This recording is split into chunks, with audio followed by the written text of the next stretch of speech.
একটি মাদকের বড় চালান গোদাগাড়ি এলাকা থেকে ঢাকার দিকে যাবে।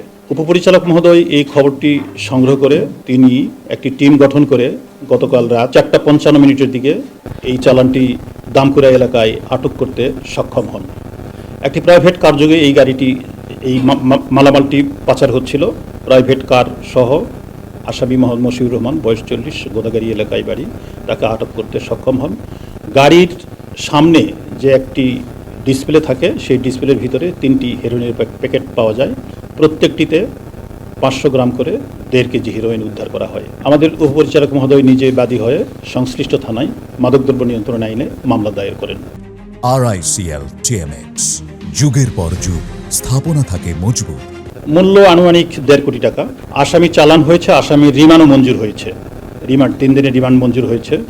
এই মুহূর্তে তিনি স্বীকার করেছে তিনি বাহক, কিন্তু তার সাথে কারা যুক্ত আছে অজ্ঞাতনামা আসামি আছে, তাকে রিমান্ড মঞ্জুর হয়েছে। রিমান্ডে জিজ্ঞাসাবাদ করা হবে। যদি কোনো তথ্য পাওয়া যায় আপনাদেরকে জানানো হবে, এবং আমরা এটির গন্তব্যস্থল থেকে, মানে এটির উৎস থেকে গন্তব্যস্থল কোথায়, এটি আমরা উদ্ঘাটন করার চেষ্টা করছি। এবং এর সাথে কারা কারা জড়িত আছে সেটিও আমরা, এটি একটি সংঘবদ্ধ অপরাধ, কারা কারা জড়িত আছে এর সাথে আমরা সেটি উদ্ধার করার চেষ্টা করছি। এবং আরেকটা বিষয় আছে যে ইদানিংকালে যে আরও আগে যে আমরা হিরোইন পেতাম, তার চেয়ে এই হিরোইনের কোয়ালিটি অত্যন্ত ভালো। 5 to 10% বা 10 to 15% হেরোইন থাকে, কিন্তু এখানে 80%। যদি 80% হয় তাহলে কত গুণ বেশি আছে? প্রায় 5 গুণ।